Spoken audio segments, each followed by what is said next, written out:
Vous êtes en grève aujourd'hui contre la réforme des retraites. Concrètement, comment ça se passe? Est-ce que vous bloquez le site? Est-ce qu'il continue à y avoir des livraisons de carburant?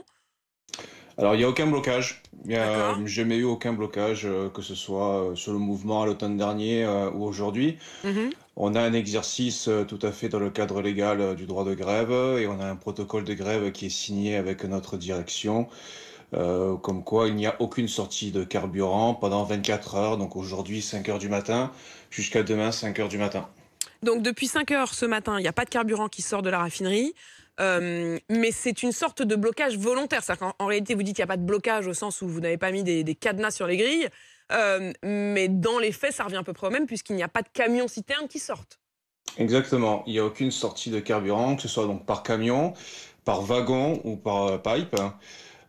Et effectivement, ce sont les dispositions que l'on met en place généralement quand il y a un mouvement de grève au sein de la raffinerie, que ce soit aujourd'hui sur la réforme de retraite ou que ce soit sur un autre problème social au sein de l'entreprise. Comme ça avait pu être précédemment pour le conflit avec Total. Lionel Arbiol, vous dites c'est pour 24 heures, donc depuis 5 heures ce matin jusqu'à 5 heures demain matin. C'est renouvelable? Alors pour le moment, on reste sur 24 heures. Après, on a en point d'orgue la journée interprofessionnelle du 31 Du janvier, la 31. semaine prochaine, Mhm. où là, effectivement, on appelle massivement tous les travailleurs de la raffinerie, mais de manière globale, tous les secteurs d'activité à se rendre en grève aux mobilisations organisées dans leur ville. Et nous verrons dans les prochains jours, hein, en fonction de la réponse que donnera le gouvernement à ces journées de mobilisation, si nous allons amplifier le mouvement ou non, quoi. Donc il y a 24 heures aujourd'hui, il y aura à nouveau 24 heures, j'en déduis, autour Le du 31. 31. Vous êtes Oui. combien de pourcentage de salariés en grève là au moment où on se parle? Alors là, j'ai pas encore les chiffres exacts, mais je sais que pour que le protocole se déclenche, il faut une majorité de grévistes sur le personnel posté, et c'est le cas. Donc ça veut dire que vous êtes au minimum plus de 50% à avoir Exactement, ouais. décidé de la Ouais. grève. C'était combien la journée du 19 janvier?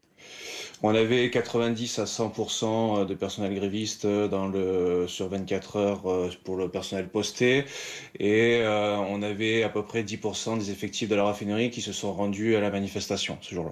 Donc ça veut dire vous étiez à quasi 100%. Est-ce que vous ressentez aussi, vous, sur place, aussi en discutant avec les autres de la raffinerie, ce que nous, on observe aussi dans les sondages au niveau national, c'est-à-dire que la mobilisation, elle est plutôt en train de se renforcer et non pas de s'essouffler? Ah bah, c'est un sujet qui est porteur parce que tout le monde est touché, hein. On a bien vu dans différentes discussions qu'il peut y avoir sur votre antenne ou celle de vos confrères. Et effectivement, nous, on voit très bien que dans la mobilisation, il y a des très jeunes, mais il y a effectivement aussi des personnes avec une certaine expérience qui sont vraiment en rejet de cette réforme. J'ai pas une seule personne qui est venue me témoigner comme quoi la Personne n'est pour. mobilisation était incohérente Ouais. ou alors que effectivement ce projet était bon pour eux, quoi. Mmh.